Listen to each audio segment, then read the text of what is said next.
friends, welcome to Angel Tailoring and Designer class. இன்னைக்கு இந்த வீடியோல maxi tutorialல third part தான் பார்க்க போறோம். ஆல்ரெடி ரெண்டு பார்ட் நான் அப்லோட் பண்ணியிருக்கேன்.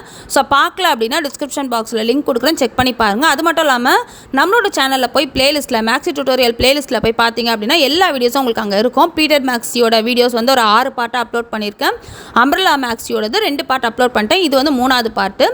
அதுக்கு மேலே நம்ம சேனல் சப்ஸ்கிரைப் பண்ணால் பார்த்துருந்தா சப்ஸ்கிரைப் பண்ணிக்கோங்க. ஒருவேளை உங்கள் ஃப்ரெண்ட்ஸ்க்கு யாருக்குன்னா இந்த இன்ட்ரெஸ்ட் இருந்ததுன்னா அவங்களுக்கு வீடியோ ஷேர் பண்ணி விடுங்க. கிராஸ் பீஸ் கட் பண்ணி எடுத்துக்கலாம். கிராஸ் பீஸ் நம்ம அந்த 3/4 இன்ச்சு கிளாத் எடுத்து பாடி பார்ட்டெல்லாம் கட் பண்ணியிருந்தோம்ல, அதில் வந்து சைடில் வந்து ஒரு பீஸ் தான். ஸோ நம்ம வந்து கிளாத்தை வேஸ்ட் பண்ணாமல் யூஸ் பண்ணோம். ஸோ இதில் வந்து நம்ம எப்படி கிராஸ் கட்னா இங்கே பாருங்கள், இதுதான் ஸ்ட்ரைட்டு. நமக்கு வந்து பீஸ் பார்த்தாலே தெரியும் ஸ்ட்ரைட்டு. ஸோ ஸ்ட்ரைட்டு இப்படி இதை நம்ம இப்படி கிராஸாக போட்டோம்னா இதுதான் கிராஸ்க்கும் ஸ்ட்ரைட்க்கும் என்ன டிஃப்ரென்ஸ் அப்படின்னா, ஸ்ட்ரைட் பீஸை வந்து நம்ம இப்படியே இழுத்தோம்னா எக்ஸ்பேண்ட் ஆகாது, அப்படியே இருக்கும். பட் நம்ம வந்து கிராஸாக இழுக்கும்போது நமக்கு வந்து அப்படியே இழுத்து எலாஸ்டிக் மாதிரி வரும். அதனால தான் வந்து கிராஸ் பீஸ் யூஸ் பண்ணுவோம். ஸோ கிராஸ் பீஸ் யூஸ் பண்ணுறதுக்கு ஜஸ்ட் இங்கே பாருங்கள், இப்படி ஒரு ஸ்கேல் எடுத்து இந்த மாதிரி கிராஸாக லைன் போட்டுக்கோங்க. அதுக்கப்புறம் ஒரு 1.25 இன்ச்சிலேருந்து 1.5 இன்ச் அளவுக்கு அடிஷ்னலாக வச்சுட்டு திரும்ப ஒரு லைன் நீங்கள் வந்து மெஷர் பண்ணி போடுங்க. நான் வந்து அப்படியே போடுறேன், பட் வந்து இதிலேருந்து இப்படி மெஷர் பண்ணிக்கோங்க. ஓகேவா? இதே மாதிரி இன்னும் ஒரு 2 பீஸ் நம்ம கட் பண்ணிக்கிட்டோம் அப்படின்னா நமக்கு நெக்குக்கு வந்து கரெக்டாக இருக்கும். ரவுண்ட் நெக்கெல்லாம் வரும்போது இந்த மாதிரி கிராஸ் பீஸ் தான் கொடுத்து கம்ப்ளீட் பண்ணணும்.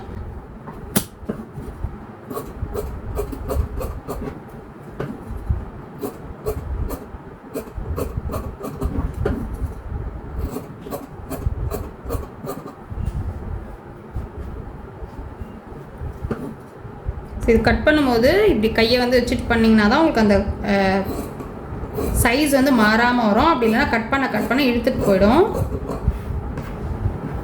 இப்போ கட் பண்ணியாச்சு, இதெல்லாம் நம்ம ஒன்றா ஜாயின் பண்ணிக்கலாம். இப்போ கட் பண்ணி வச்சுருக்க கிராஸ் பீஸ் இங்கே பாருங்கள், டபுளாக இருக்குது. இந்த மாதிரி ஷேப்பில் இருக்குல்ல, இப்படியே வச்சு ஜாயின் பண்ணக்கூடாது. இப்படி இருக்கிற ஷேப்பை நம்ம இப்படி ஆப்போசிட்டாக வைக்கணும். ஆப்போசிட்டாக வச்சு இந்த மாதிரி உங்களுக்கு தெரியுதான்னு தெரியல, இந்த மாதிரி ஒரு ட்ரையாங்கிள் வர மாதிரி வச்சிங்க அப்படின்னா உங்களுக்கு வந்து ஜாயின் பண்ணும்போது கரெக்டாக வரும். இங்கேருந்து இங்கே தையல் போடணும். இதே மாதிரி ஃபுல்லாக நம்ம ஜாயின் பண்ணிக்கலாம். ஒரு வேலை புரியல அப்படின்னா கமெண்ட்டில் சொல்லுங்கள். நான் வந்து தனியாக உங்களுக்கு கிராஸ் பீஸ் எப்படி ஜாயின் பண்ணோம் அப்படின்ற வீடியோ போடுறேன்.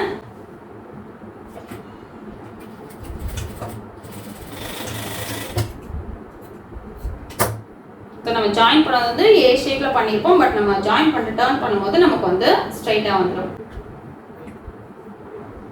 இப்போ நெக்ஸ்ட்டு இந்த மாதிரி ஷேப்பில் இருக்கு. ரெண்டும் ஒரே அளவில் இருக்கிற மாதிரி கட் பண்ணிடணும். ஃபஸ்ட்டு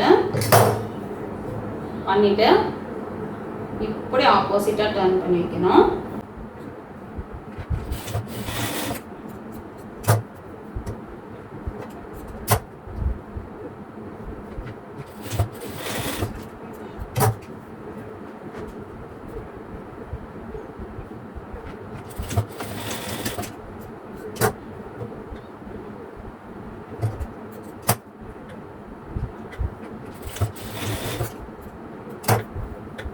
இப்போ மொத்தமாக நம்ம ஜாயின் பண்ணிட்டு நெக்கு கம்ப்ளீட் பண்ணுறதுக்கு பேக் சைட்லேருந்து ஸ்டார்ட் பண்ணணும். நம்ம கரெக்டாக வரணும்னா இங்கே பாருங்கள், இதை வந்து டபுளாக ஃபோல்ட் பண்ணி ஃபஸ்ட்டு ஒரு தையல் கூட போட்டுக்கலாம். இந்த தையல் இருக்கிற இடம்லாம் ஓப்பன் பண்ணி விட்டுக்கலாம்.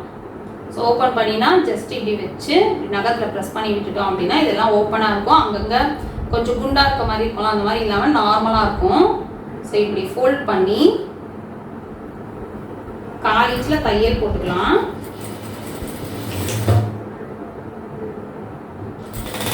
இழுக்கக்கூடாது, ஏன்னா இந்த கிளாத் அப்படியே எக்ஸ்பேண்ட் ஆகும். ஸோ இழுக்கவே கூடாது. நம்ம இழுத்தோம் நெக் கரெக்டாக கம்ப்ளீட் பண்ண முடியாது.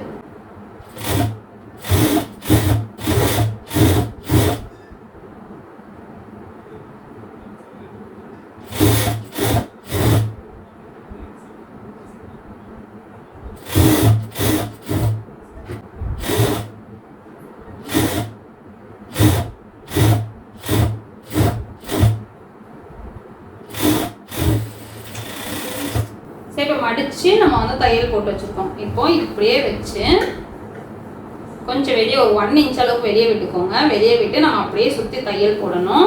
தையல் போடும்போது இது கிராஸ் பீஸு வளைவு அப்படிங்கிறதால நமக்கு வந்து கொஞ்சம் கஷ்டமாக இருக்கும். பிகினர்ஸ்க்கு வந்து கொஞ்சம் கஷ்டமாக இருக்க மாதிரி தான் இருக்கும். ஜஸ்ட் நம்ம அப்படியே வந்து ட்ரை பண்ண வந்துடும். லாக் பண்ணி தையல் போட்டுட்டு இப்படியே கிட்ட இழுக்காதீங்க. கரெக்டாக இந்த ஷேப் இருக்குல்ல, நம்ம நெக் கட் பண்ணி வச்சுருக்கோம், அந்த ஷேப்புக்கு ஏற்ற மாதிரி இங்கே பாருங்கள், நான் வந்து இந்த ஃபிங்கர் வந்து இங்கே ஃபோல்ட் பண்ணி இங்கே வச்சுருக்கேன். வச்சுட்டு இந்த கிளாத்தை நம்ம இப்படி டர்ன் பண்ணோம் அப்படின்னா இங்கே லைட்டாக ஒரு சின்ன வளைவு மாதிரி சுருக்க மாதிரி வரும். அப்படியே வச்சு தையல் போட்டுக்கோங்க. இழுக்கக்கூடாது, ஜஸ்ட் இப்படியே வைக்கிறேன், இழுக்கக்கூடாது. அப்படியே அந்த ஷேப் ஃபுல்லாக நம்ம கவர் பண்ணி எடுத்துகிட்டு வந்தோம் அப்படின்னா நமக்கு நெக் வந்து அழகாக கம்ப்ளீட் ஆகிடும்.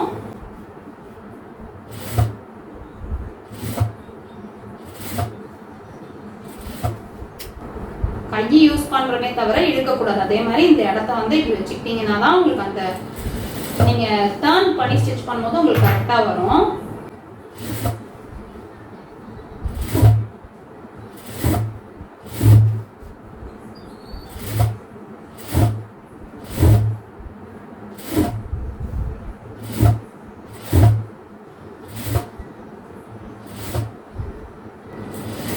இங்கேயும் கம்ப்ளீட் பண்ணி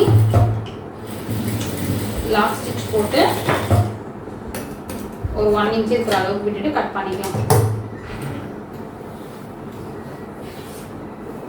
இப்போ கட் பண்ணிட்டோம். இப்போ நாட்ச்ங்கிறது இப்படி குட்டி குட்டியாக போடுற கட்டு தையல் வரைக்கும் போனோம். பட் தையல் கிட்ட போய் தையலை கட் பண்ணக்கூடாது. ஸோ இந்த தையல் போட்டால் தான் நம்மளால டர்ன் பண்ண முடியும். அதுக்காக தான் இந்த தையல் போடுறது. அங்கங்க குட்டி குட்டியாக தையல் போட்டுக்கோங்க. இந்த தையல் போடாமல் நீங்கள் எவ்வளோதான் டர்ன் பண்ணாலும் அந்த நெக்கோட ஃபினிஷிங் நீட்டாக இருக்காது. அதனால் கண்டிப்பாக இந்த கட் போட்டுக்கோங்க. தையலில் கட்டு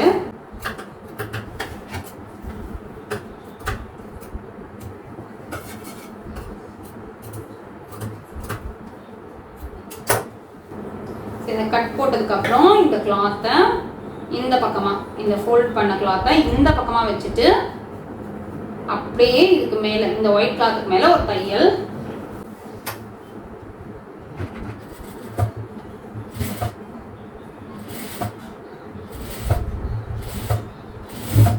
தையல் போடும்போது நல்லா நகத்தில் கீறி விட்டுட்டு தையல் போடுங்க.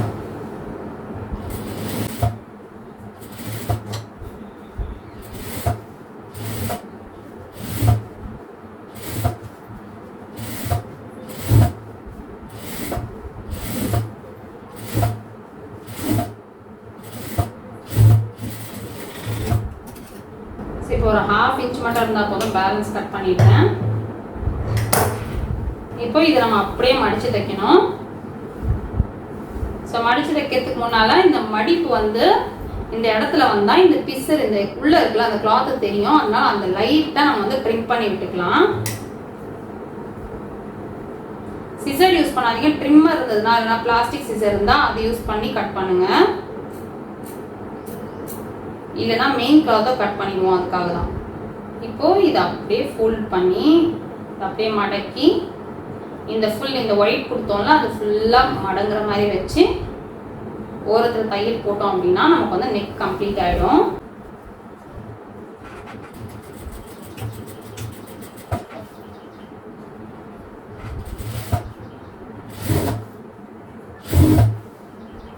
இந்த தையல் போடும்போது இப்படி ஃபோல்ட் பண்ணிவிட்டு இந்த இடத்த வந்து இப்படி ப்ரெஸ் பண்ணிக்கிட்டீங்க அப்படின்னா நல்லா எக்ஸ்பேண்ட் ஆகி வரும்.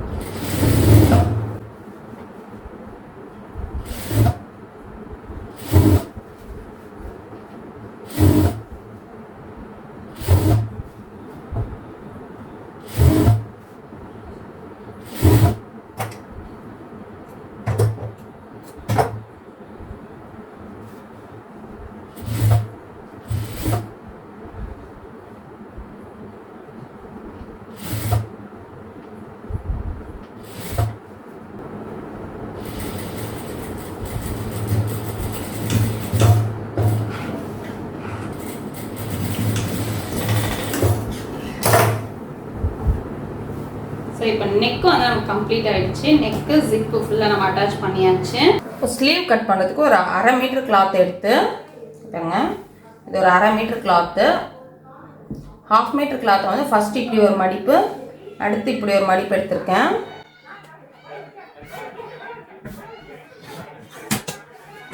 எடுத்துட்டு கீழே ஒரு லைன் போட்டுக்கலாம், ஸ்ட்ரைட் லைனு.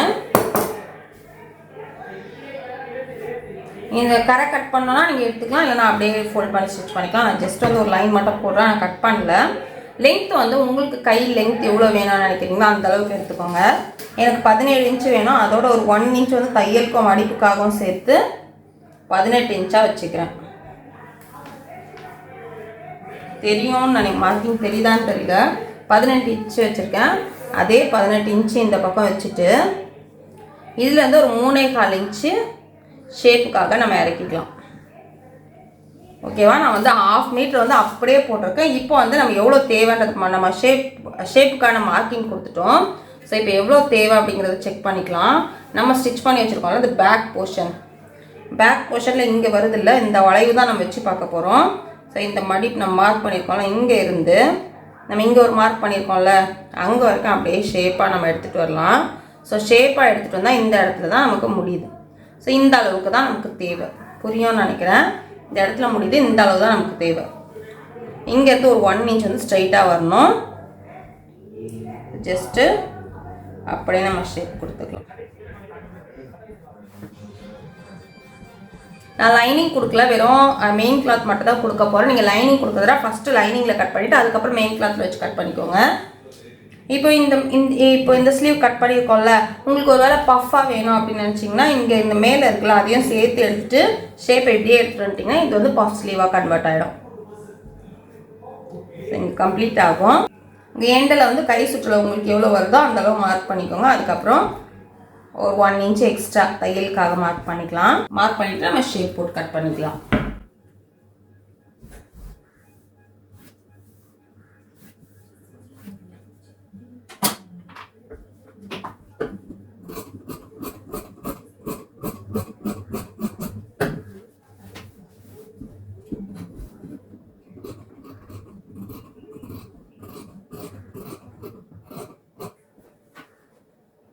ஸோ கட் பண்ணியாச்சு. இப்போ இப்படி ஒரு நாட்ச் போட்டுட்டு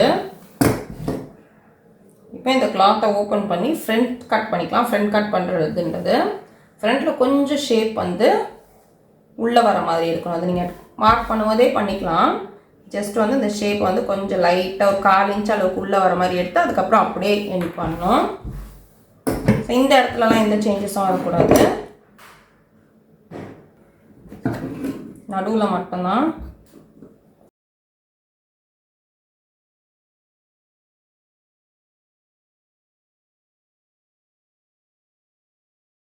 ஸோ ஃப்ரண்ட் ஷேப் கட் பண்ணிட்டோம். இப்போ நமக்கு ஸ்லீவ் ரெடி ஆகிடுச்சு. ஸோ ஸ்லீவ் அட்டாச் பண்ணிக்கலாம். ஸோ ஸ்லீவ் அட்டாச் பண்ணுறதுக்கு கொஞ்சம் அதிகமாக கட் பண்ணலாம், அது ஃப்ரண்ட்டில் வரணும். ஸோ இங்கே பார்த்தீங்கன்னா இங்கே நான் மார்க் போட்டு வச்சுருக்கேன், இதுதான் ஃப்ரண்ட்டில் வரணும். எப்படி ஜாயின் பண்ணோம் அப்படின்னா இது நல்ல பக்கம் எடுத்து வச்சுருக்கேன். கையோட நல்ல பக்கம் இதை ஃபேஸ் பண்ண மாதிரி இருக்கணும். ஓகேவா? இப்படி தான் இருக்கும், இந்த டைரெக்ஷனில் தான் இருக்கணும். உள் பக்கமாக நல்ல பக்கம் ஃபேஸ் பண்ண மாதிரி இருக்கணும். ஃபேஸ் பண்ண மாதிரி இந்த நம்ம கட் கொடுத்துருக்கோம்ல, இந்த நாட்ச் கொடுத்து வச்சுருக்கோம்ல, அது வந்து ஃப்ரண்ட் சைடில் வர மாதிரி இருந்ததுன்னா இதுதான் இந்த ஸ்லீவுக்கான இந்த சைடுக்கான ஸ்லீவு. ஸோ இப்போ ஜாயின் பண்ணும்போது நீங்கள் வந்து இங்கே இருந்தே கூட வச்சு ஜாயின் பண்ணலாம். இல்லைனா கரெக்டாக இப்படி மெஷர் பண்ணி கொஞ்சம் கொஞ்சமாக மெஷர் பண்ணி பார்த்து, ஸோ நம்ம கரெக்டாக மெஷர் பண்ணி தான் கட் பண்ணியிருக்கோன்றதால நமக்கு பெருசாக டிஃப்ரென்ஸ் எல்லாம் வராது. ஸோ இப்படியே நம்ம ஸ்டிச் பண்ணி கம்ப்ளீட் பண்ணலாம். ஸோ இந்த மாதிரி ஸ்லீவ் அட்டாச் பண்ணிக்கலாம். ஒருவேளை இங்கே சின்ன அப் அண்ட் டவுன் ஏதாவது இருந்தால் லைட்டாக ட்ரிம் பண்ணி விட்டுருங்க. இப்போ நல்ல பக்கம் தான் எடுத்து நான் மேலே வச்சுருக்கேன். இந்த கிளாத்லேயே நமக்கு வந்து நல்ல பக்கம் கெட்ட பக்கம் எது அப்படிங்கிறது தெரியும்ல. ஸோ நல்ல பக்கமாக ஃபேஸ் பண்ண மாதிரி இருக்கணும். இப்படி வச்சுட்டு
ஸ்டிச் பண்ணதுக்கப்புறம் நம்ம வந்து கீழே ஃபோல்ட் பண்ணி ஸ்டிச் பண்ணிடலாம். டபுள் ஃபோல்டு, ஃபர்ஸ்ட் ஒரு ஃபோல்டு, நெக்ஸ்ட் ஒரு ஃபோல்டு. நான் வந்து பார்டர் எதுவும் கொடுக்கல, நீங்கள் பார்டர் கான்ட்ராஸ்ட் கலரில் கொடுக்குறதுனா கொடுத்துக்கோங்க. பட் நான் பார்டர் கொடுக்கல, அப்படியே கம்ப்ளீட் பண்ணுறேன்.